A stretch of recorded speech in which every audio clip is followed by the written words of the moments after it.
ఈ ఫోటోలో young tiger NTR గారికి ప్రక్కన కనబడుతున్న వ్యక్తి ట్విట్టర్ అకౌంట్లో ఫ్యాన్ వార్స్ సృష్టిస్తూ ఉంటాడు. మరి ముఖ్యంగా ఆ వ్యక్తి మెగాస్టార్ చిరంజీవి గారిని, పవర్ స్టార్ పవన్ కళ్యాణ్ గారిని, అన్నిటికంటే ముఖ్యంగా గ్లోబల్ స్టార్ రామ్ చరణ్ గారిని తిడుతూ ఉంటాడు. అటువంటి వ్యక్తి ఫోటోలో ఎన్టీఆర్ గారికి ప్రక్కనే ఉండడం దిగ్భ్రాంతి కలిగించింది. అంటే ఎన్టీఆర్ ఈ ఫ్యాన్ వార్స్ సృష్టిస్తున్నారా అనే అనుమానాలు కొంతమంది సినీ అభిమానుల్లో కలిగాయి.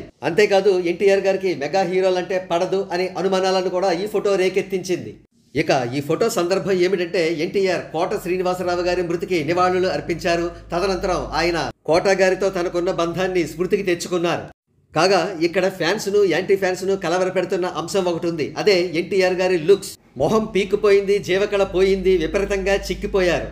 బహుశా ఈ లుక్స్ తోనే ఆయన ప్రశాంత్ నీల్ ప్రాజెక్టును చేస్తున్నారు. ఇంత స్కిన్నీ లుక్స్ తో స్క్రీన్ ప్రెజెన్స్ ఏ విధంగా సాధ్యమవుతుందో ఆ భగవంతునికే ఎరుక.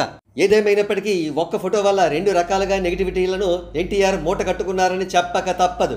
ఒకటి ఫ్యాన్ వార్స్ చేసేవాడిని ప్రక్కన పెట్టుకోవడం, 2 ఎన్టీఆర్ గారి లీన్ లుక్స్. ఈ రెండింటిని ఎన్టీఆర్ గారు సరిదిద్దుకోవాలి.